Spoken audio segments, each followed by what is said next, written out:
Good. Okay, so let's talk Champion. Yeah. Tell me how the sort of collaboration came apart about. Champion featuring Chris Brown. I was in the studio in LA.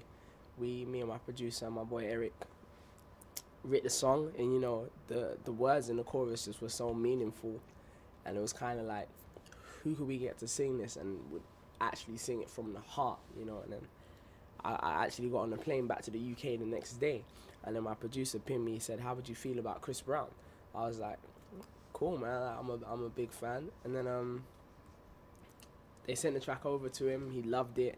He said he wanted to be a part of it. He also asked if he could have a verse. So that's how his verse on the track came about, because I've never had someone rap as well as me on my own single. So I just absolutely loved it. And then the unfinished version of the song leaked, like sometime in December. That was like a bullet to the heart. But then it's kind of like a blessing in disguise, because it forced my team, Chris's team, to knuckle our heads together, get the video done. We was literally on the phone. Me, Chris, and the director of the video, Colin Tilley, were on the phone on like on the Thursday. Shot the video in Miami on the Saturday, and then had it back by the Monday. We had to make it happen pretty fast. Did you or sort of anyone around you have any reservations about working with Chris? If I'm dead honest, like a load of people told me like don't do it, stay away, and I was like, I got to a point where I really had to think. I was like, hold on. This is what I want to do, you know. It's my music career. I know what I stand for here in the UK, and you know, like, how many times can someone say sorry? Or you know, every man makes mistakes. It kind of takes a real one to learn from them. That's how I kind of felt. So I was like, you know what, I'm going through with this track. I'm a big fan. I know I've got a loyal fan base. I know he has as well. And we put the video on the internet first, because obviously we felt it was going to be like radio reservations, TV reservations, and then the video got like 2.5 million views in a month. So that was kind of like a good indication. I haven't heard anything bad about the song. So with all the, now obviously with all the radio stations supporting Chris again, and all the TV channels supporting him again, and supporting Champion, whether it took me here in the UK to do it, it's like, it's showing that as a country we're standing for forgiveness, and that's kind of bigger than any chart position to me, you know. And the single's not even out yet, and it looks like it's going to be a big one. So just with everyone supporting, you know, we just want to say thank you, because as a country, what it means to show what we're standing for is that's more important to me in my heart than, you know, a number one or a number two or whatever. But it's like number one in my heart. And did you like personally have to truly believe that he was sorry to get involved in the first place? Would you, or do you see it as well as it's a business? Nah, you know what? I wasn't overthinking the situation, man. It's like, I don't know what goes on in your personal life, you know. You don't know what goes on in mine. It's just, unfortunately, there was two young people in the public eye, so I just don't really care, you know. It's like, whatever's happened. It's like 2 years later now, you know. I'm a big fan of both Chris Brown and Rihanna, so I just stay completely out of it. I don't have an opinion on what happened. I'm just solely about the music, and one thing people can't deny is Champion's an amazing song, man. And how did you feel having worked with him? How did your opinion of him change, or did you? You know, my opinion of Chris Brown from the beginning's been, he's an amazingly talented artist, and I've stuck by that from I first saw his videos when he was 16 to seeing him now when he's 21.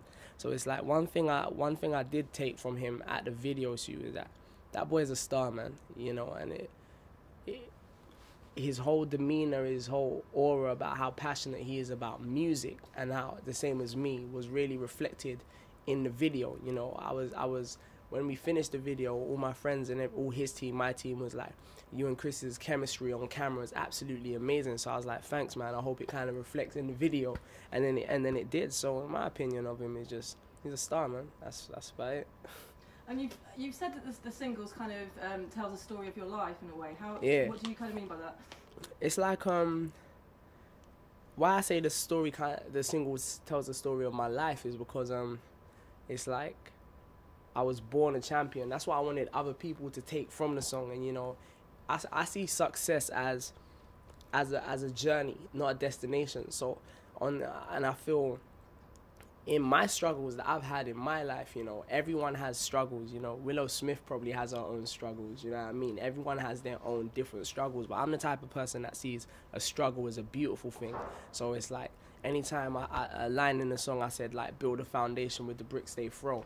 So it's like people are always gonna try and do things to pull you down. If someone's throwing bricks at you, you can either let them hit you and you take the knock and then you're on the floor, or you can catch them and make a house. That's I think more optimistic rather than pessimistic. So that's what I wanted people to take from the single, and it's really working. And have you, obviously your first album was like you were studying. Is it very different this time around? This time around with this album, it is very different. It's like, as much as I'm still the baby in the UK scene of what's going on, it's like I'm not new anymore. You know what I mean? Once your new guy buzz wears off, that's when it's like the focus is just on your music. So when I was coming back out, I was thinking, Flying High was my setup track. That was just kind of to give people a vibe of what's to come on Transition, the album. But I had to come with a record as big as Champion.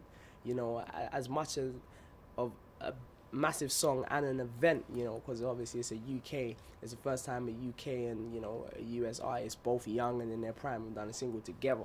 So it's very different. It's like there isn't a story with me. It's not like, he's amazingly talented, he's young, he's studying as well. It's just like, Chipmunk's back, what's his music saying, you know what I mean? So I have to make sure that I put my heart and soul directly into my music, because that's what's gonna sell me now. There isn't a story. I'm not new. I'm like hair, I'm part of what's happening here in the UK music industry. So I have to just make sure my music's banging, man. Is that the idea of calling it transition? Is that what you mean? Like your transition from kind of boy to man? Yeah, it's kind of like boy into young adult, and it's like I want my sound to mature with me, So it's like, obviously my lifestyle that I was living before was, I was going to school, I was going to college. I had a lunch break where I might have to nip out for an interview. It's like that was reflected in my music. So a lot of people that were living, a similar lifestyle, whether it be they was just doing music, or they was just a teenager finding themselves, or they were studying, could relate to my music. But I wasn't expecting older people to relate to my music, but it's like what happened was a lot of parents would get their children into me because the lifestyle I was living seemed to be one you could aspire to live like. But now it's like I'm 20, 21, like later on in the year. I'm out you might see me in the club, I'm drinking, I'm having fun. My lifestyle's completely changed. So that's something that I wanted to reflect in my music. I want my sound, me, from the sound of the productions to, the words that come out of my mouth, every single thing has to mature with me. Because, someone that was 3 years ago listening to I Am Chipmunk, or 2, sorry, then they're 2 years older now, so, they have to grow with me as well. And did you at any point, or did anyone try and persuade you to sort of give the studies up and just move straight into the music, and were you very single-minded about why you wanted to do it? Yeah, a lot. I didn't.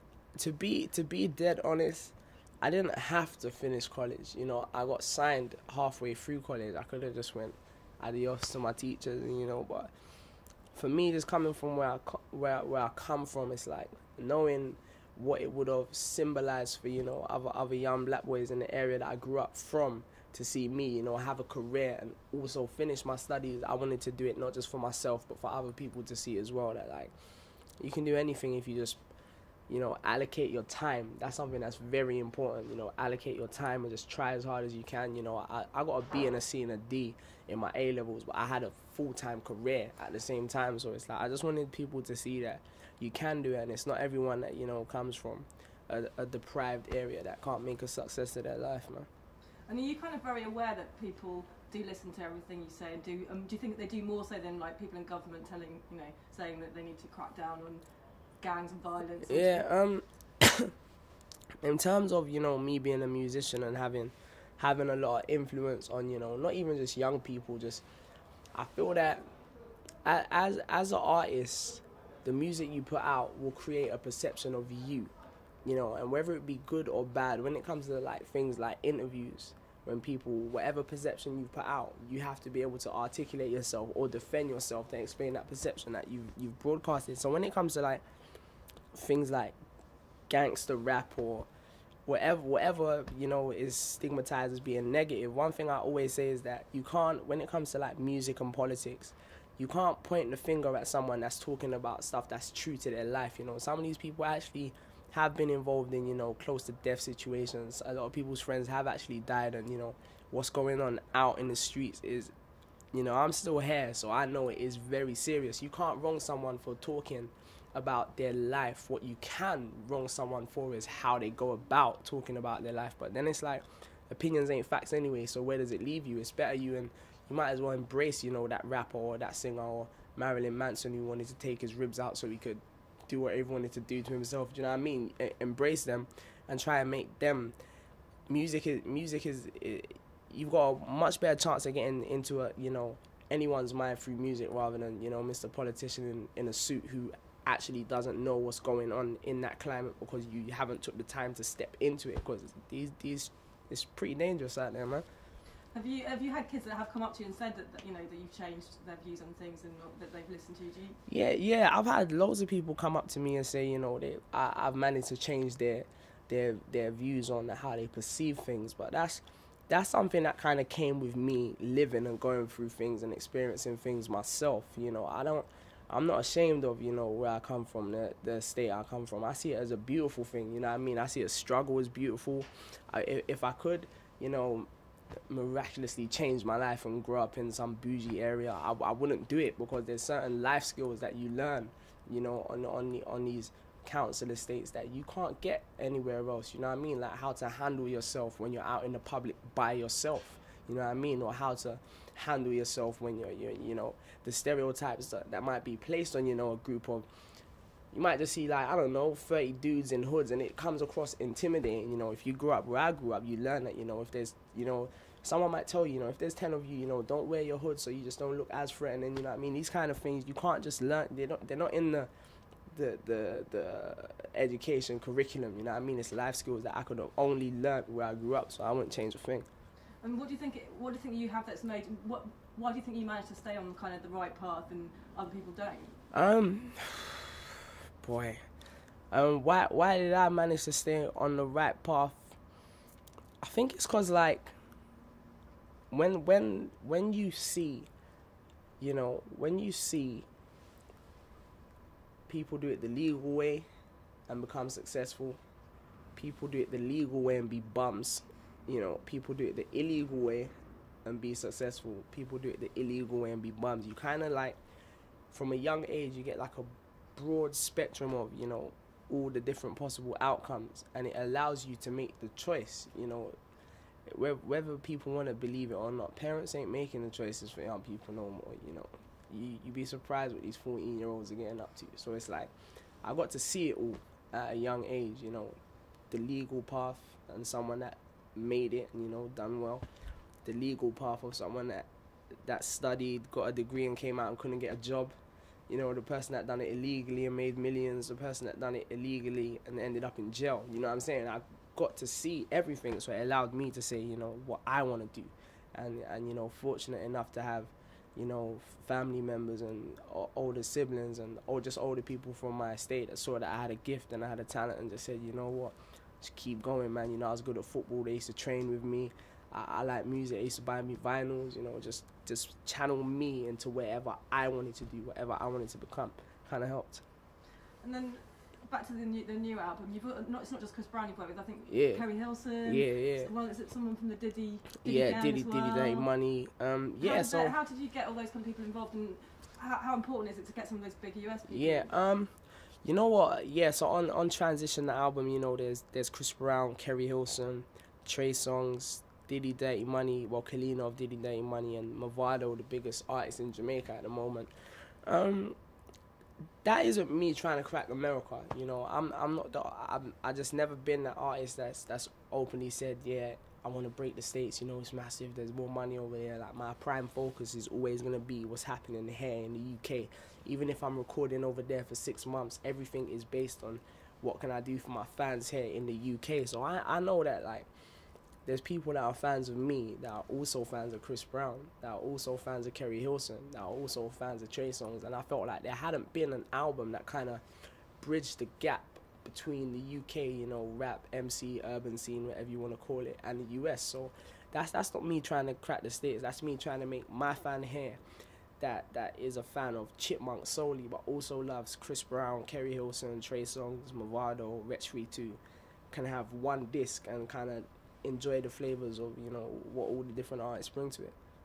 And I've read a couple of things where they're now referring to as part of the Brat Pack. Brat Pack. How do Yeah. you, what do you think about this label? It's like, you know, it's a name. It's funny, you know. I'm not gonna be here, you know, saying I don't like the name or whatever. It's like, if that's what they want to call it whatever you want. We're just young dudes having fun making music, man. And are you quite close to all those guys? Or, you know, other people doing kind of similar things at the moment in the UK, or not all? Yeah, well, everyone's number's in my phone book. You know, I'll say shout outs to Wretch32, shout outs to Skepta. We're like bona fide, man, because we're from like estates 10 minutes up the road from each other. But also shout outs to everyone that's just doing well and just doesn't have any form of hatred in their heart. So that's like Tinchy Strider, Tiny Temper, Dizzy Rascal, N-Dubs, Professor Green, Devlin, Example, Gigs, everyone, man. I don't care where you're from, man. Just keep doing your thing. Do you think, because it's a good time at the moment for, I think, for British music, and there's a lot of these people coming up. Do you think this could have happened a few years ago? These kind of people. Do I think it could have happened a few years ago? Honestly, no, because like it took, you know, a few people to come through and kind of break the stereotypes and what was acceptable on the radio 2 years ago. You know, if I had went to radio with a song like Champion 2 years ago, they would have said, well, commercial radio, they would have said it's too dark.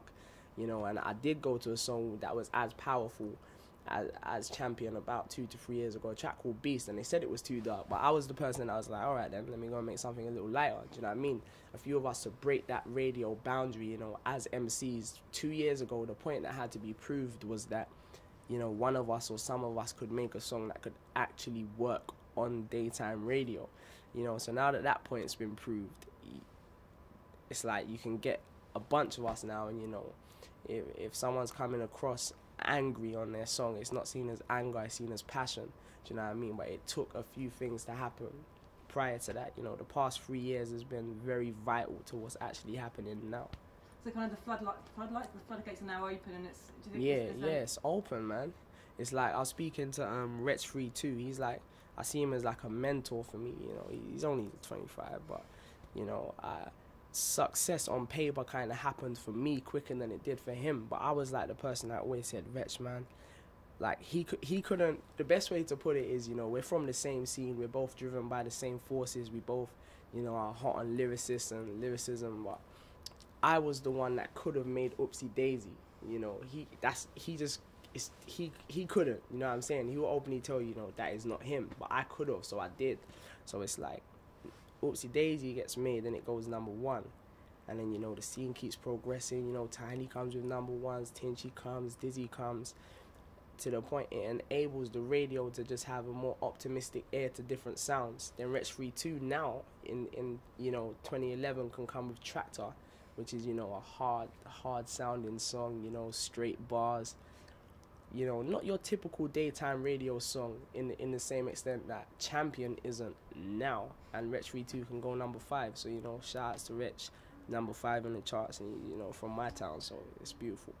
And are you interested in the kind of business side of music as well? Is that something that?